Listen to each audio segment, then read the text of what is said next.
Hi everyone! Today we're making a vampire dinner party.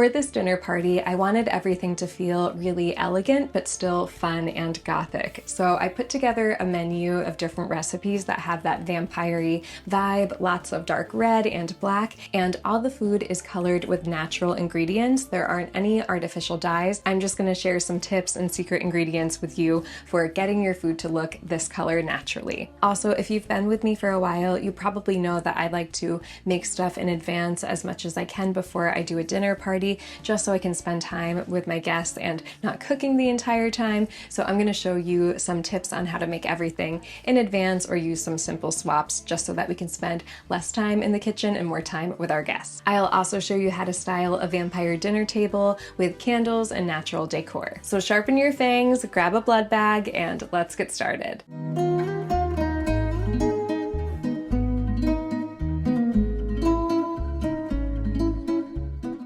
Welcome to my vampire kitchen. We're gonna get started today with the drinks. So we're making a vampire gin sour. If you want an alcohol-free version of this recipe, you can just leave out the gin and stir in a little bit of club soda or seltzer at the end. We're gonna start by making some raspberry simple syrup. Now you can definitely use store-bought raspberry syrup for this recipe. You can also try grenadine. You're just gonna want something that adds sweetness and that deep red color that we want to make the cocktail look like blood. So to a saucepan, we'll add equal parts of sugar, water, and frozen raspberries. And we'll bring this up to a simmer over medium-low heat. We'll turn it down to low and simmer for another 10 minutes. Then we'll strain the mixture into a bowl.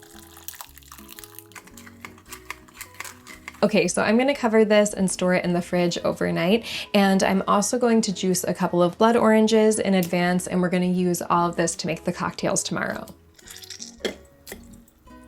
It's blood! To make each drink, we'll add some ice to a shaker.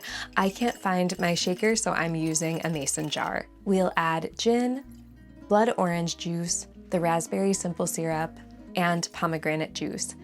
We'll give it a shake and strain it into a glass. I love the dark red color of this vampire gin sour. The flavors are so good together. The raspberry syrup really complements the pomegranate juice and adds a little sweetness without being overpowering. And blood orange adds some brightness and tartness that balances out the drink.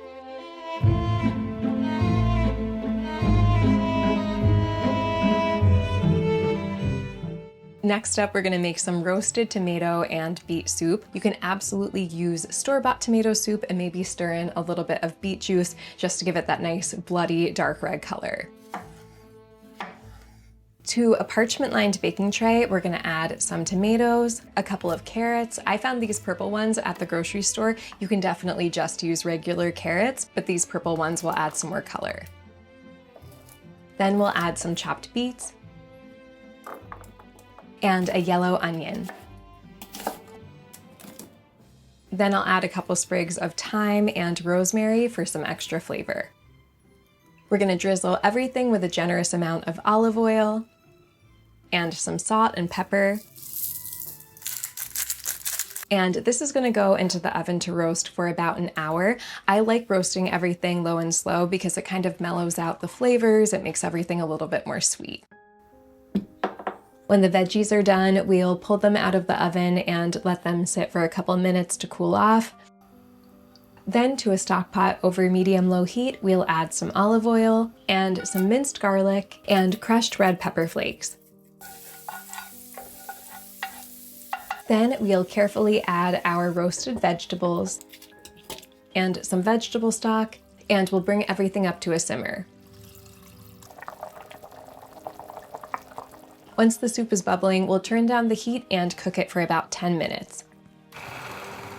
And then we're gonna blend up our soup. So I'm using an immersion blender. You can also just scoop this out into a regular blender and process it in small batches.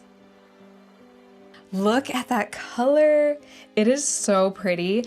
I love the addition of the beets because it just makes it a little bit more red. It looks more like blood than a tomato soup, which can lean a little bit orange. I know the combination of beets and tomatoes can sound a little bit strange, but I think it's so good because the beets add this earthiness and sweetness that I think really helps balance out the acidity of the tomatoes. And there's no cream in this soup, partly to keep the color red, but also because I don't think it needs it. There's something about the balance of the beets with the tomatoes that I think is so good on its own. This step is optional, but I like making some chili oil to put on top. You can also use store-bought oil. I'm just adding some olive oil to a saucepan over very, very low heat, and this is important because we don't want it to burn. And I'll add some smoked paprika and a few sprinkles of red chili flakes. We'll let that infuse over very low heat for just a couple minutes, and then we'll set it aside. I love the color and presentation of this soup, especially with that little drizzle of chili oil on top. It's so delicious and it adds some more heat and flavor.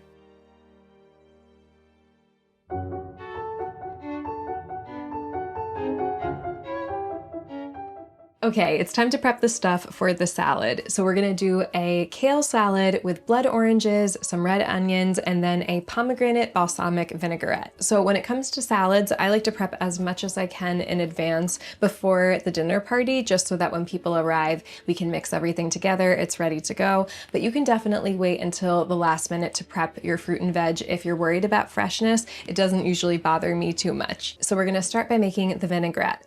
To a jar, we'll add some olive oil, pomegranate juice, balsamic vinegar, honey, Dijon mustard, and a big sprinkle of salt. Then we'll attach the lid and give everything a good shake until the dressing is nice and emulsified. Okay, so that's our pomegranate balsamic. I'm gonna pop that in the fridge and then we'll work on prepping our veggies and fruit. We're gonna start by chopping up some kale. I'm using lacinato and red kale, and both of these are really beautiful and they're gonna give the salad that dark vampire-y look.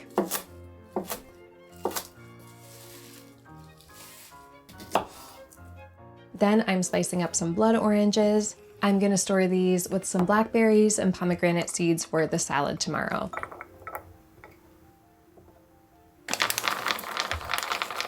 We'll also chop up some almonds and slice some red onion. Okay, everything for the salad is prepped. I'm just gonna pop this into the fridge and we'll mix it together tomorrow. When it's almost time to eat, I'm adding the kale to a large bowl and tossing it with some of the pomegranate vinaigrette. Don't be gentle here. The more you mix the kale, the more tender it will become. We'll add the kale to a serving dish and top with the onion, blackberries, blood oranges, almonds, pomegranate seeds, and more of the pomegranate dressing. I just love the colors of this salad and the flavors work really well together too. We have the delicious juicy blood oranges and blackberries, a little bit of crunch from the almonds, and the pomegranate vinaigrette is one of my favorite salad dressings for fall and winter. It works so well to tie all the different flavors together.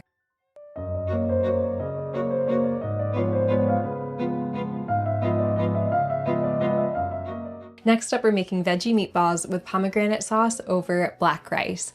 Pomegranate sauce is common in Middle Eastern cuisine, and it's savory and rich, and it has this really dark red color that I think will be perfect for our dinner party. You can definitely make spaghetti and meatballs for your entree, especially if you're cooking for kids who are a little bit picky, but I love this recipe because it's very elegant and delicious. So we're gonna get started with the sauce. I'm following a recipe from the blog Worldly Treat. I'll link it down below. So we're starting by cooking some shallots and garlic in olive oil, and then I'm adding some pomegranate juice and other aromatics. This will simmer for a while until it reduces down into a sauce. And after this is done cooking, I'm gonna store it in the fridge for tomorrow. The next day before dinner, I'm making the black rice. This is Lundberg brand black pearl rice, but you can use anything you like here. And I'm just following the package directions and cooking this in veggie broth. Then I'm cooking some plant-based meatballs in olive oil. You can definitely make your own, but I just bought mine from the store. These are the Impossible brand. When those are all brown and done cooking, I'm adding in the sauce and simmering this for a couple minutes. And this is totally optional, but I'm adding a little splash of beet juice here just to make the sauce look even more vibrant. To serve these, we'll add the rice first and add the meatballs and sauce on top. This pomegranate sauce is rich and savory and so good with the meatballs and the black rice, and I think the colors and this presentation are so fun for a vampire party.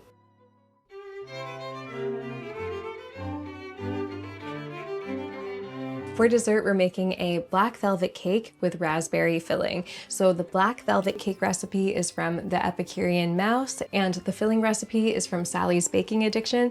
I'll link everything below. Really quick before we get started, I want to talk to you about black cocoa powder. So this is how we're going to be coloring the black velvet cake. It's completely natural. There's no food dye, no food coloring. It really has this beautiful, rich black color that is completely from the cocoa powder. However, if you want it to be that really beautiful jet black, you have to use true black cocoa powder. There are many different brands available and they make kind of different shades of cocoa. I've used some before that are more of a dark brown, but I found one brand recently that I really like. This is what it looks like next to another brand of black cocoa powder, just so you can see how dark this one actually is. So I will link this one down below just in case you're interested if you want to make that really true black cake. I'm making the black velvet cake according to the recipe instructions, and it just smells so fantastic already. The cocoa, especially with the vanilla mixed in, are wonderful together. It kind of smells like an Oreo in the best way.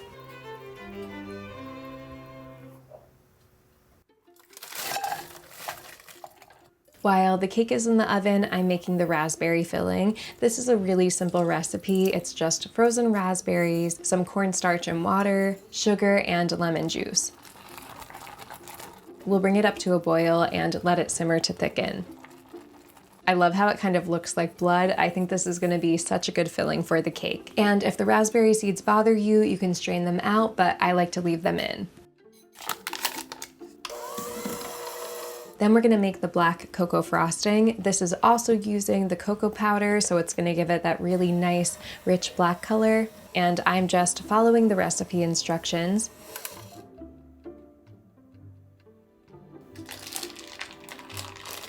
Now it's time to assemble the cake. So I'm piping the frosting around the edge of the first layer. This is gonna create a barrier so we can put the raspberry filling inside. We'll scoop in some of the filling and place the second layer on top.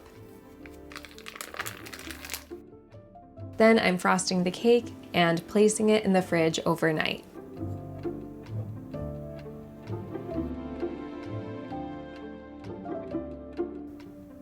Before the party, we'll decorate the cake. I've broken a pomegranate into pieces and I'm adding them to the top of the cake. Then I'm sprinkling some pomegranate seeds around the big pieces to look kind of like they're spilling off the bigger pieces of fruit. I'm also adding blackberries and figs. I love all these colors together. And I pretty much always decorate my cakes with herbs, so I'm adding some thyme to the top here. I also went around the bottom edge of the cake with some rosemary. I can never get a clean edge on my cakes, so this is a great way to cover that up too. I can't believe just how rich the color of this cake is from the black cocoa powder. It's so beautiful, and the flavor of the rich cocoa pairs really well with the juicy raspberry filling.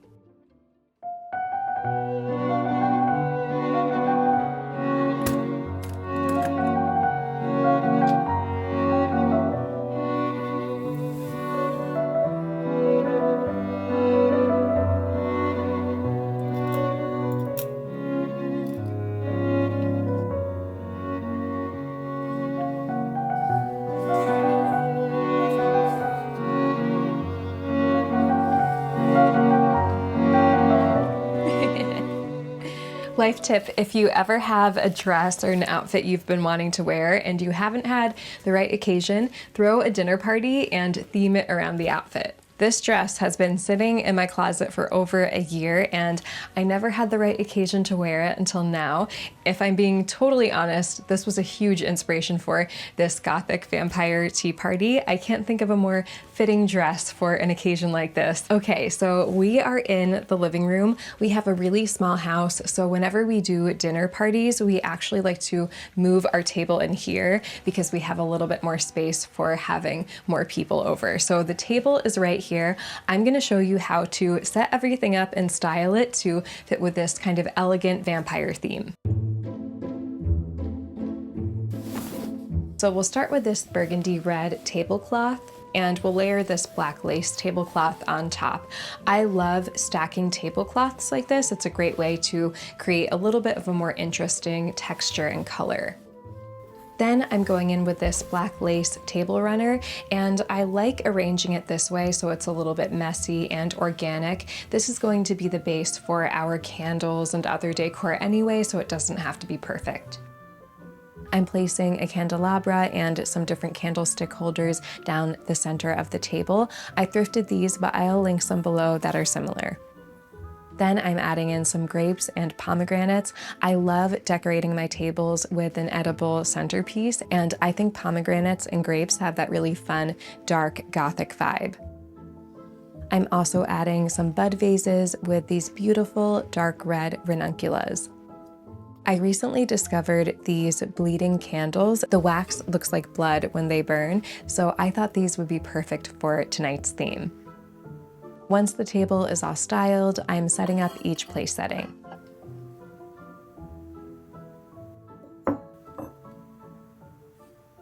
Then I'm going to set up a buffet table for all the food. I used a table rod and a couple velvet tablecloths to make this backdrop. When it's time to eat, I'm setting out all the food with some serving utensils.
Okay, vampires, thank you so much for watching this video. I hope you enjoyed it, and if you end up making any of the recipes, please let me know in the comments. I hope you love them as much as I do. I also wanted to say a really big thank you to my patrons for making videos like this possible. Have a great week, and I'll see you next time.